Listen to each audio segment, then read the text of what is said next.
সবার কাছে শুনি ডিমের মালাইকারি, ডিমের মালাইকারি করেই ফেললাম আজকে ডিমের মালাইকারি। কেমন করে করলাম চলো তোমাদের সঙ্গে শেয়ার করি।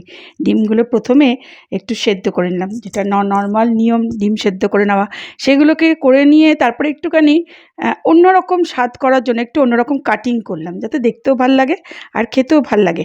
আর বলে রাখি, এই ডিমের মালাইকারিটা কিন্তু রুটি পরোটা দিয়েও খুব ভাল লাগবে খেতে।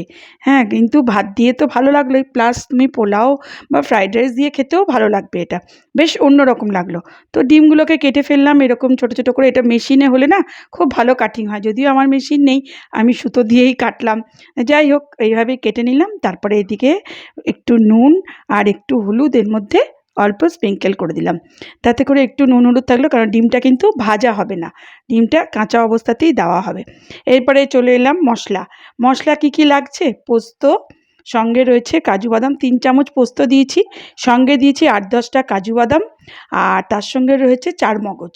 এইটা দিয়ে শুকনো ড্রাই করে নেব, কারণ পোস্ত না শুকনো ড্রাই করলে খুব ভালো বাটাটা হয়, তাই জন্য শুকনো ড্রাই করে নিলাম। এরপরে এর মধ্যে দিয়ে দিলাম 3-4 কোয়া রসুন, আদা, লঙ্কা দুটো, আর দই, আর পেঁয়াজ তো আছেই, তার সঙ্গে দই। এই দই দিয়ে জল ছাড়াই কিন্তু এই মশলাটা করতে হবে।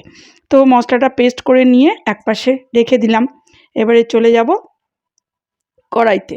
তাহলে আর তার সঙ্গে রয়েছে এই যে মালাইকারি বলছি, মালাইকারি মেন ইনগ্রিডিয়েন্ট সেটা হচ্ছে ডাবের ভেতরের যে মালাইটা, সেটাকেও বের করে রেখে দিয়েছিলাম, সেটাকেও কিন্তু একবার মিক্সিতে পেস্ট করে নিলাম। পেস্ট করে এবার রেখে দিলাম। সঙ্গে কিন্তু ডাবের জলটা অবশ্যই লাগবে, আমি কিন্তু ডাবের জলটা বের করে রেখে দিয়েছি আলাদা করে। এরপরে দিয়ে দিলাম কড়াইতে ফোড়ন, একটু গোটা গরম মশলা ফোড়ন দিয়ে, তার মধ্যে একটু তেলটা গরম হয়ে আসলেই মশলাটা দিয়ে দিলাম। মশলাটা দিয়ে কষতে কষতে কষতে কষতে মশলাটা ভালো করে কষতে হবে, কারণ এটার মধ্যে কিন্তু আদা রসুন পেঁয়াজ রয়েছে, রসুন পেঁয়াজের কিন্তু একটা গন্ধ থেকে যাবে, তার জন্য মশলাটাই কিন্তু ভালো করে কষতে হবে।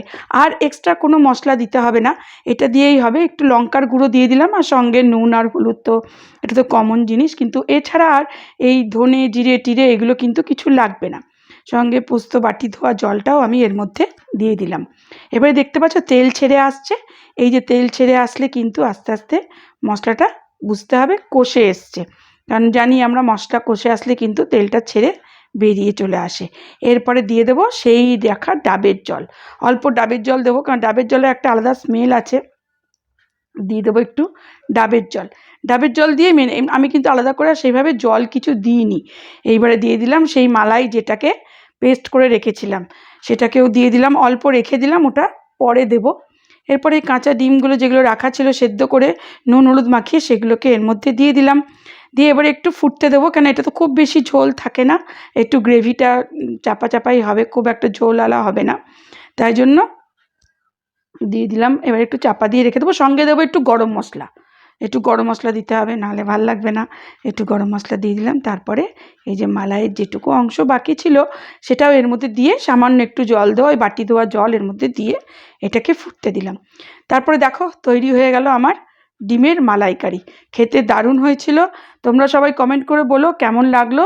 যদি ভালো লাগে আমার রান্না, তাহলে অবশ্যই লাইক কমেন্ট সাবস্ক্রাইব করে পাশে থেকো, কারণ আমি খুব সাধারণ জিনিস দিয়ে রান্না করি, খুব অসাধারণ কিছু দিয়ে রান্না করি না, যেগুলো মানুষের সব দিনের রান্নাঘরে থাকে। নর্মালি একটা রান্নাঘরে যা থাকে তাই দিয়ে চেষ্টা করি নিজের মতো করে রান্নাটাকে করার, একটু স্বাদ বদল, আর কিছুই না। চলো আজকের মতো টাটা, সবাই ভালো থেকো, সুস্থ থেকো।